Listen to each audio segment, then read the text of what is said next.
Hello दोस्तों, आज मैं आपको प्लास्टिक कूलर में घास किस तरह से लगानी है कि आपका कूलर ज़्यादा हवा खींच सके और ज़्यादा हवा फेंक सके। तो ये देखिए, इस जगह पे ये जो इसका फ्रेम है वो काफ़ी मोटा है और ये पूरी घास को ढक लेता है, जिससे हवा ज़्यादा खींच नहीं पाता हमारा कूलर और ज़्यादा हवा फेंक नहीं पाता।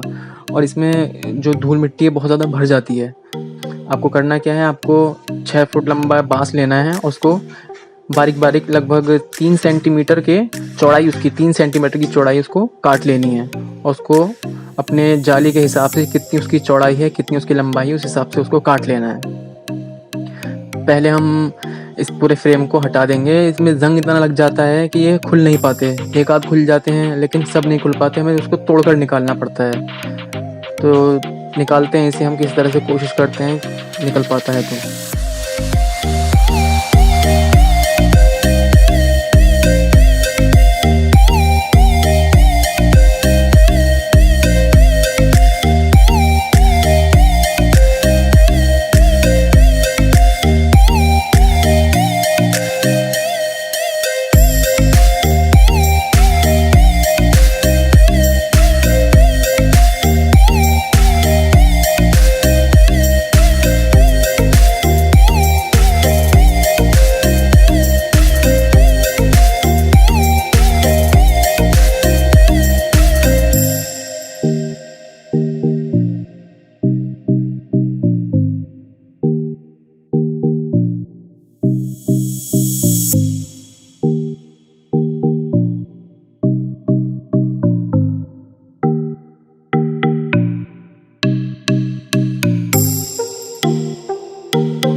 तो ये देखिए फ्रेंड्स, ये फ्रेम हमारा निकल गया है। इस घास को हम फेंक देंगे।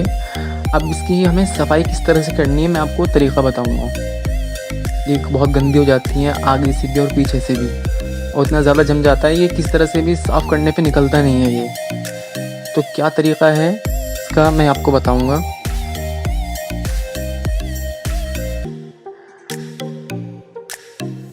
आपको करना ये है कि 2 चम्मच आपको सर्फ ले लेना है, उसको अपने मग में डाल लेना है और लगभग 1 कप एसिड आपको इसमें मिला लेना है। इससे आपके बुरे से बुरे जो जमी हुई मिट्टी भी होगी ना, वो सब साफ़ हो जाएगी बहुत आराम से।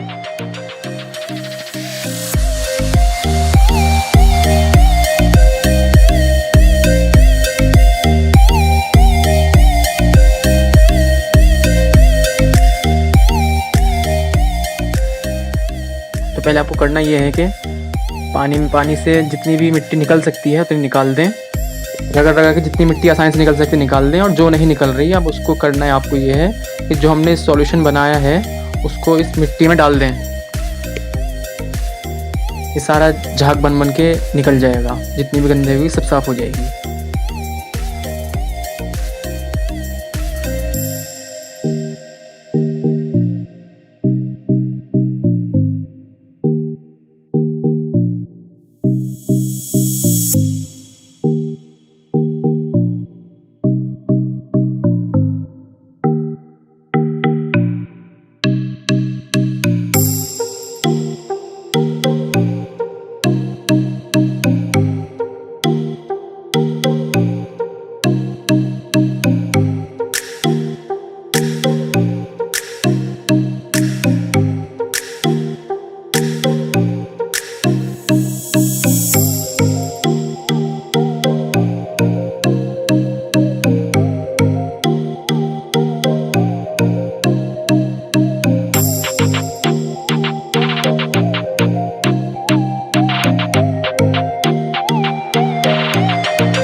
Thank you friends.